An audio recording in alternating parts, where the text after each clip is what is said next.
Good morning, everybody. Welcome back. Thank you for tuning in. In this episode, I'm going to chat about how the pain management program at UCLH changed my life. We need to look at why diagnosing and treating chronic pain is so difficult compared, for example, to the diagnosis and treatment of leukemia.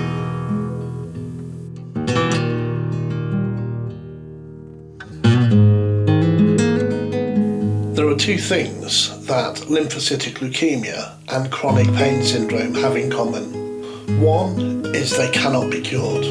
They can only be managed. And two, they are both degenerative.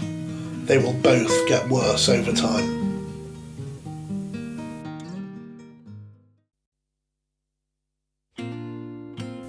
The problem with pain is that you can't measure it. My haematology team can look at my red blood cell percentage. They can look at my white blood cell count. They can count my platelets and look at my hemoglobin levels. That's empirical data. It's hard, undeniable fact. But there are no such tests available to pain management practitioners. So the only way that pain management clinicians can assess how a patient is getting on is to ask the patient themselves.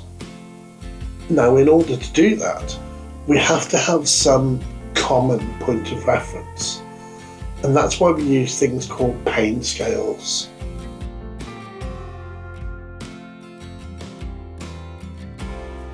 So the patient will be shown a pain scale such as this and be asked to assess what level they are at any given time.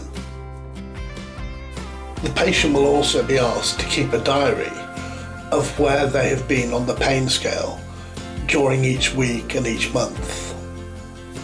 So the clinician will get a sense of the patient's pain pattern over a period of time, be it weeks or months. So, as an example, for me, I spend most of my life in the 7, 8 and 9 bracket, and that's probably about 4 days a week. 1 or 2 days a week, I'm maybe in the 5s and the 6s.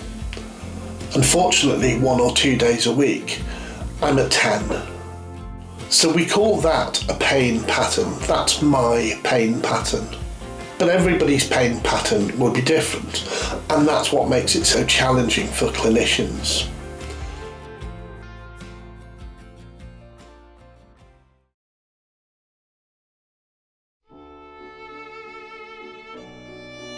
The strategy for managing chronic pain is we use painkillers and muscle relaxants to bring the pain level down from a 9 or a 10 to maybe a 7 or an 8. And we then use the techniques learned in the pain management program to reduce the pain even further to a point where the patient can enjoy a reasonably normal life.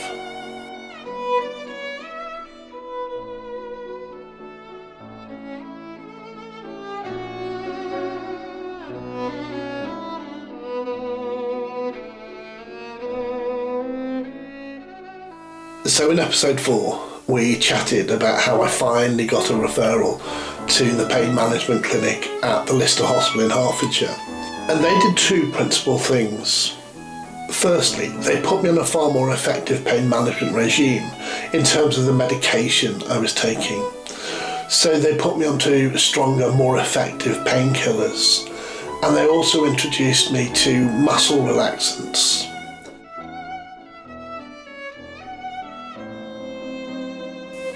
Muscle relaxants help because when we're having a severe pain episode, when the pain levels reach 7, 8, 9 and 10, we all tend to get a bit like this and everything gets all scrunched up because we're in so much pain. And the muscle relaxants do pretty much what it says on the tin. They help the muscles relax and therefore they reduce some of the stress and the tension in the body.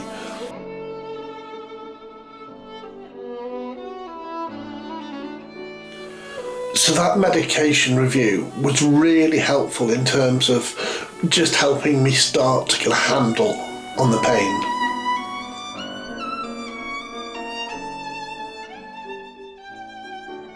But in the last episode, we also talked about how if we wanted to manage pain more effectively, we had to work on the brain and how the brain worked and how it managed pain. Now at this point, I urge you to go and watch Dr. Lorimer Mosley's video on YouTube called Why Things Hurt. It's funny and it's entertaining, but it is also the best description of why conquering the brain is absolutely fundamentally critical to starting to manage chronic pain.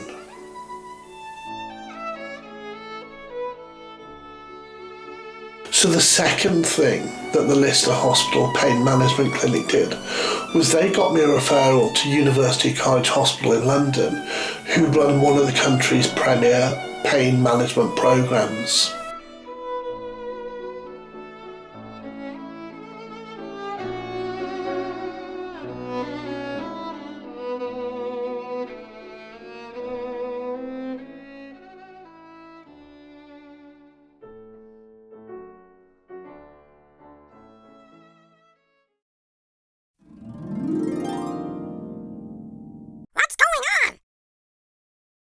What the pain management programme at UCLH does is it essentially gives you tools, tactics, abilities to just bring the volume down on pain.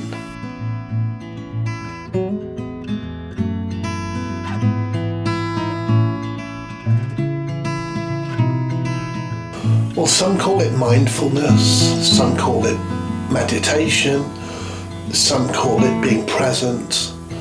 But essentially what it is, it's training the brain to not allow the pain to be the focus of its consciousness.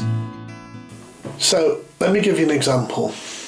Next time you stub your toe or hurt your finger or whatever, instead of thinking about how that hurts, what I want you to do is just think of a beautiful sunset. Just see that sunset. Maybe it's setting over the ocean. And just admire the deep yellows and the deep reds of the colours. Maybe the waves are just lapping, and maybe there's a little bit of land off to the right, off to the left with a palm tree. And just imagine that scene and concentrate on that scene. Almost feel the breeze on your arm as you're looking at that scene. Hear the sound of the water lapping up on the beach.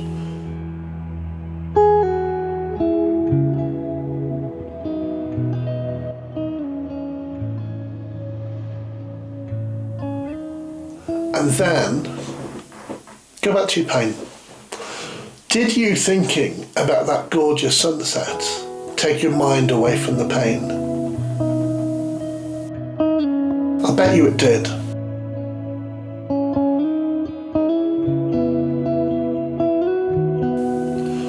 What I do is I close my eyes and I think of myself just lifting out of my body. And I just lift myself and I go across an imaginary stream and I stand on the other side of the stream. And then I turn back and I look towards myself and I say, oh look, there's me in pain. But me over here on this side of the bank, I'm not in as much pain. I'm feeling better than that version of me. So I'm going to stay being me over here, and I'm going to focus on being me over here.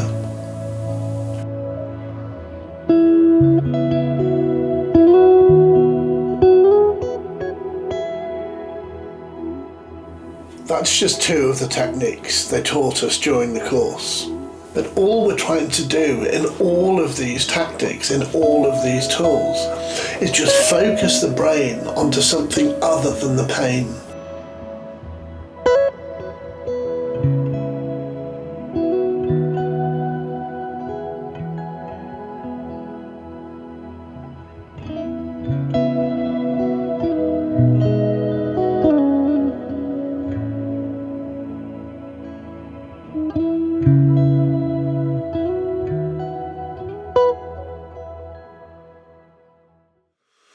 Now, I'm going to be absolutely honest with you here. I am a practical sort of chap. If I can touch it, if I can feel it, if I can see it, if you can demonstrate it to me, then I believe in it. But meditation and mindfulness has kind of always been a bit 1970s hippie stuff. And I was really, really sceptical about it.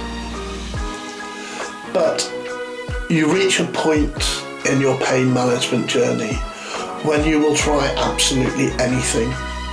If somebody had said to me, if you sit in a bowl of lime-flavoured jelly and sing Ave Maria backwards, I would have tried it. That's a slightly surreal example, but you get the point.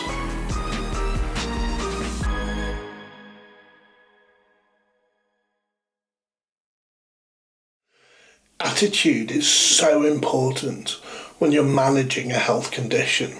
And the old adage is absolutely true. If you want to get something out of it, you've got to put in the effort. You've got to work hard at it. So I poured myself, heart and soul, into learning these techniques and using them to see if it would make a difference. And did they work? Oh, hell yeah.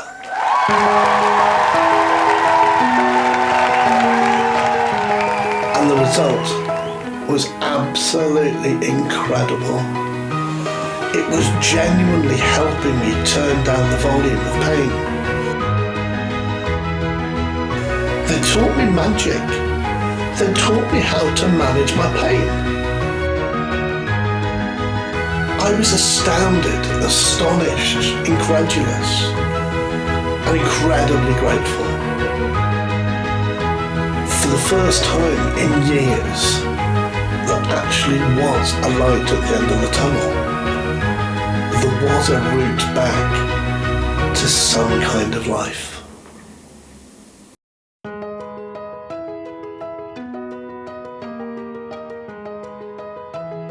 Has the better medication and the outcomes that I learned from the pain management program at UCLH helped me conquer pain? The answer is yes and no. I still have days when nothing works on bringing the pain down. There are still days when all I can do is curl up in a ball and sob tears of frustration and anger and bitterness. But the combination of better medication and the techniques I learned at the pain management program at UCLH have allowed me to have a more tolerable existence. So I'm grateful for the new life that they've given me. I'm grateful that I have the opportunity to still feel able to go out and play golf or get out on my bike. Can I do it as often as I would like to? No, of course I can't. But I can do it. And that's a start.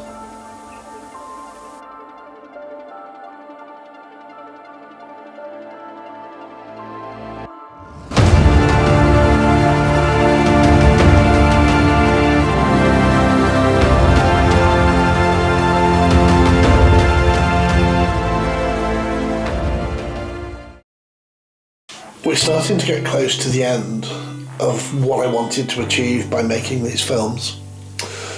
But in publishing the films, other things have come up. So in future episodes, I want to answer the questions that several of you have asked. I want to deal with what it means for people to have things like chronic pain syndrome, what it's like for people to deal with leukemia, what it's like for people who live with cancer. I want to talk about Macmillan and all the things that they've done and the events that we do together. So there are a number of other things I want to talk about, and those will be coming in later episodes. I hope they've been useful or interesting. They're certainly helping me in a very, very big way it helps just talking about this stuff, and it helps having you there to listen. So thank you for watching them. If you do have any questions, or there's anything that you think, oh, I wonder about this, I wonder about that, please just chuck the questions you have in the comments below, or send me an email or whatever, because I'd love to get your feedback. Please like and subscribe to the video so you'll get the new ones when they come out. Feel free to share them if you think that any of them would help anybody or give people a better perspective, then please feel free to share them around. Thanks again for watching, and I will look forward to chatting to you in the next episode.